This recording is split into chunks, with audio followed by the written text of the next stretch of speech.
This video is all about the power of habits and how, if we start to implement habits into our routine on a daily basis, how that's going to reflect on our results, give us better fat loss, get us stronger, help us sleep better, and just to maintain a healthier, better life. The first thing we're going to look at is hydration and why hydrating your body is so important. Not only is drinking water good to hydrate our body, as we already know, if we're looking to lose weight, we're on some kind of diet and we're eating less calories than we would normally eat, drinking plenty of water is a really good way in order to curb your cravings and make sure you stay fuller for longer. When it comes to water, the thing I want you to do is always have a bottle of water or a cup near you that's full. Never walk out of the house, go to work or go to the gym without having some form of hydration with you. I would always aim for at least 2 to 4 liters of water per day. This may differ depending on how active you are. So if you train a lot more, you're sweating a lot more, you're going to need more water than somebody who's probably not training as much. The same goes for somebody who is more weight or less weight. The bigger you are, the more water you're going to need. The smaller you are, the less water you're going to need. The next habit we're going to talk about is sleep and how important sleeping is. Now, we all know we need plenty of sleep to be full of energy. If you've been training and the night before you've had a really poor sleep, you will know how much that affects your workout. Having a small amount of sleep or a restless sleep is going to inhibit your performance in the gym. You're going to be groggy, you're not going to work hard, and you're just going to be tired and fatigued throughout the whole day. So it's important you sleep plenty, get a good night's sleep. And here's a few things to avoid in order to make sure that doesn't happen. Firstly, try not to eat too close to bed. I would always give myself at least an hour to 2 hours before I go to sleep to have my last meal. Try avoid having your phone, your TV, or your laptop on before bed. Anything with a bright light is always going to inhibit your sleep. Try and avoid reading things like business books or anything that's going to get your brain working overtime. I would read something that's a little bit easier to digest, and something that probably isn't related to work. Avoid taking any pre-workouts, stimulus, or caffeine before bed.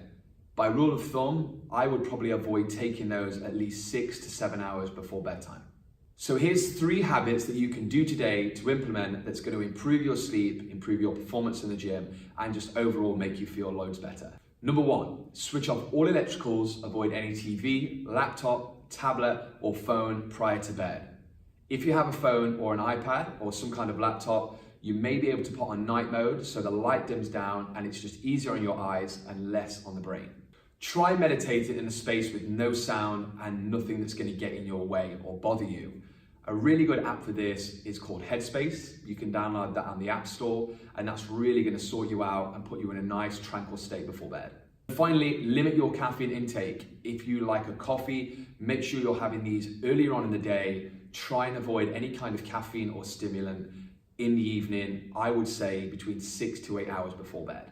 And the final habit to implement today is managing stress. Now, I know for many of us out there, managing stress can be very difficult. Sometimes it can even be easier said than done. But here are a few tips to manage your stress, and here's a few things to avoid. Start with the morning ritual. I like to use the app Headspace. It's a really good app to meditate, to get you thinking, to get you ready for the day, to lose any anxiety that you had over the sleep the night before. It's just a really good way of getting into the day and making sure you're going to hit the ground running. Second, surround yourself with like-minded people. People that are going to inspire you. People that are going to keep you positive. People that aren't going to bring you down in a negative way. Why I love 360 Athletics so much is it brings a group of individuals together from all different backgrounds, training stimuluses, and it brings everyone together who is positive, they want results, they're goal-driven. So just make sure you surround yourself with a group of people like this. They're going to bring the best out in you, and that negativity is going to be nowhere to be seen. And finally, number 3, when you're in the gym, when you're training, the best way to de-stress and forget about stress is forget what's going on outside. I know it can be tough, but put your phone away, avoid social media, emails, anything that's from the outside. Just immerse yourself in the training, in the gym, get amongst it, train hard, and leave feeling happy that you've created something and you've pushed it to your goal one step further. Everything after can be dealt with after the training session. So they are my 3 habits to go with.